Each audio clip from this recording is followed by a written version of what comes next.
ഗവർണറും സർക്കാരും തമ്മിലുള്ള പ്രശ്നം പരിഹരിക്കപ്പെടുന്നതാണ് എന്റെ ശുഭാപ്തി വിശ്വാസം. ഒരു ജനാധിപത്യ രാജ്യമാണ് കേരളം. ഇവിടെ പ്രതിഷേധിക്കാനുള്ള അവകാശം എല്ലാവർക്കും ഉണ്ട്. വിദ്യാർത്ഥികൾക്കുണ്ട്. വിദ്യാർത്ഥികൾക്ക് പ്രതിഷേധിക്കാനുള്ള അവകാശമുള്ളപ്പം ഉന്നത സ്ഥാനങ്ങളിൽ ഇരിക്കുന്നവർ പാലിക്കേണ്ട ഒരു ഡെക്കോറമുണ്ട്. ഇപ്പോൾ MLA നിലക്ക് ഞാൻ പ്രതികരിക്കുന്നത് പോലെ സ്പീക്കറായി എനിക്ക് പ്രതികരിക്കാൻ സാധിക്കില്ല. കാരണം ഞാനൊരു ഡെക്കോറം കീപ്പ് ചെയ്യേണ്ട ഉത്തരവാദിത്തത്തിലേക്കാണ്.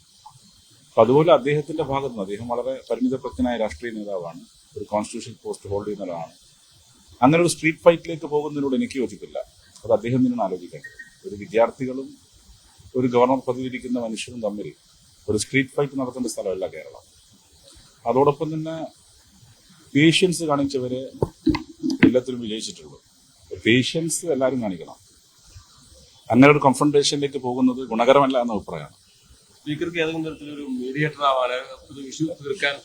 ഞാനൊരു കോൺസ്റ്റിറ്റ്യൂഷൻ പോസ്റ്റ് ഇരിക്കുന്ന ഒരാളാണ്. ഗവൺമെന്റ് തന്നെ പ്രശ്നം സെറ്റിൽ ചെയ്യാൻ പറ്റും. അതുപോലെ തന്നെ അദ്ദേഹവും ഗവർണറും വളരെ പരിണിതപ്രജ്ഞനായ നേതാവാണ്. അദ്ദേഹത്തിനും പ്രശ്നങ്ങൾ സെറ്റിൽ ചെയ്യാൻ പറ്റും. ഈ ഒരു സിറ്റുവേഷനിൽ ഉണ്ടാവില്ല, പരിഹരിക്കപ്പെടും.